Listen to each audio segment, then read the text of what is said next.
Huwa sinjal ċar li żgħażagħ qed jaraw tama fil-Partit Nazzjonalista. Dan anke jidher mill-elezzjonijiet tal-Eżekuttiv u mill-fatt li d-Dar Ċentrali tkun mimlija biż-żgħażagħ. Hekk sostna l-kap tal-Partit Nazzjonalista Alex Borch waqt intervista li kellu l-ħadd filgħodu mill-ġurnalista Newsbook Owen Tewma li saret fil-każin tal-Partit Nazzjonalista fl-Isla.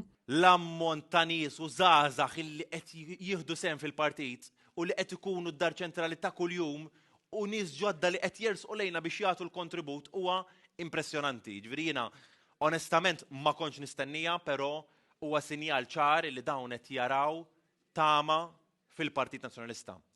U kif rajna fl-elezzjoni tal-Eżekuttiv, kif rajna f'diversi elezzjonijiet interni li kien hawn dal-aħħar ġranet fil-partit, ħafna żgħażagħ qed ipoġġu lilhom infushom il-qudiem biex jikkontribwixxu għall-Partit Nazzjonalista.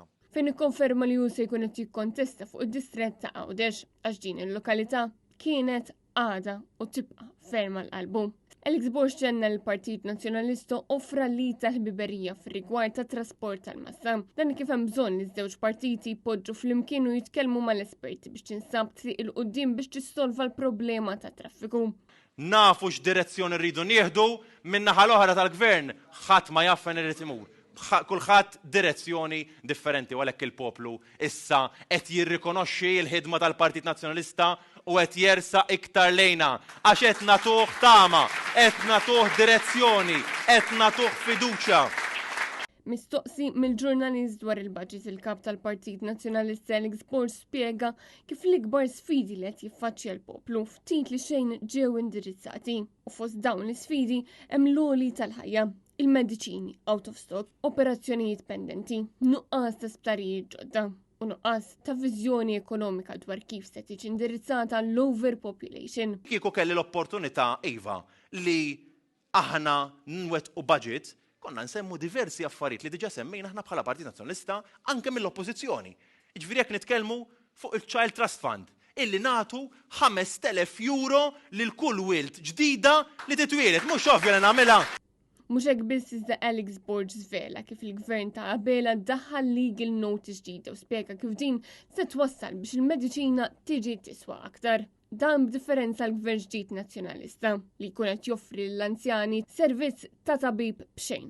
Partit Nazzjonalista fil-gvern jiggarantixxi illi noħolqu bord mediku soċjali illi janalizza il-waiting list tal-operazzjonijiet li għandna qudiemna u skont il-kwalità tal-ħajja tal-bniedem biex ma nxekklux il-kwalità tal-ħajja tal-bniedem, ikun hemm fast track process illi operazzjonijiet turġenza, operazzjonijiet li qed ixekklu il-kwalità tal-ħajja tal-anzjani tagħna, jkun hemm fast track u jqabżuhom sabiex jiggarantulhom illi jkollhom operazzjonijiet f'ħinhom u f'waqthom.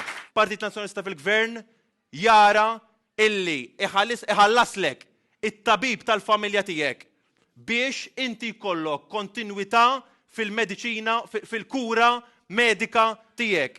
Sostna li Partit Nazzjonalista grazzi għal Adrian Delija ġab l-isptarijiet lura lil Maltin. Dam differenza l-Gvern Laburista li mhux tal-li ma ġabx ċentesmu lura tal-poplu Malti wawċ se jkollu jħallas iktar flus. Huwa biss Partit Nazzjonalista li jista' verament jagħmel l-investimenti neċessarji fis-saħħa u fil-kura paljattiva u fil-kura preventiva f'pajjiżna sabiex verament niggarantixxu servizz aħjar u infrastruttura aħjar fis-servizzi tas-saħħa.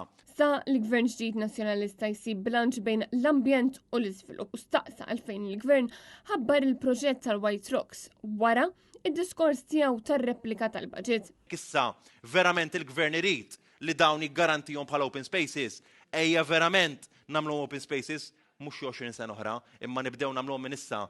Dwar is-settur tal-enerġija Alex Borch qal il-Partit Nazzjonalista se jinvesti fl-enerġija sostenibbli. Filwaqt li wieħed li gvern ġdid Nazzjonalista se jkun qed jgħin biex inaqqas il-pis tal-kontijiet tad-dawl. Fakkar kif Robert Abela mill-U-turn oħra dwar l-elezzjoni. E kif Robert Abela kien qal li se jagħmel elezzjoni bikrija jekk jinbidel il-kap tal-Partit Nazzjonalista. Però issa reġa' mar lura minn kelmtu. Aħna ħanibqgħu iffokati fuq il-ħidma tagħna u tiġi meta tiġi l-elezzjoni aħna ħankunu preparati biżżejjed illi nagħtu t-tama lill-poplu Malti. Alex Borch wieħed ukoll li l-Partit Nazzjonalista se jkun wieħed inklusiv Dan fil-waqt li għamel referenza l-aħħar surveys u sqar li dan huwa ritratt tal-momentu li jfisser li fadal ħafna ħidma xi jsir sabiex il-Partit Nazzjonalista jkun wieħed rebbieħ. Il-kap tal-Partit Nazzjonalista għamel referenza n-nar li seħħ fl-iskrepjar tal-Marsa u rringrazzja lil ħaddiema taċ-ċivil li assistew. Alex Borg ringrazzja wkoll Ryan Kallus tas-servizz tiegħu fih dan il-Partit Nazzjonalista u tenna mill-ġdid li l-kontijiet tal-Partit Nazzjonalista se jkunu qed jiġu pubblikati fl-ewwel 100 ġurnata tiegħu bħala kap tal-Partit Nazzjonalista. Għal din l-attività Alex Borg kien akkumpanjat minn Sara, filwaqt li preżenti kien hemm il-Viċi Kap tal-Partit Nazzjonalista Alex Perci Kalaxxone, is-Segretarju Ġenerali Charles Bonello, is-Segretarju Organizzattiv Stefan Caruana, diversi deputati u kandidati tal-Partit Nazzjonalista.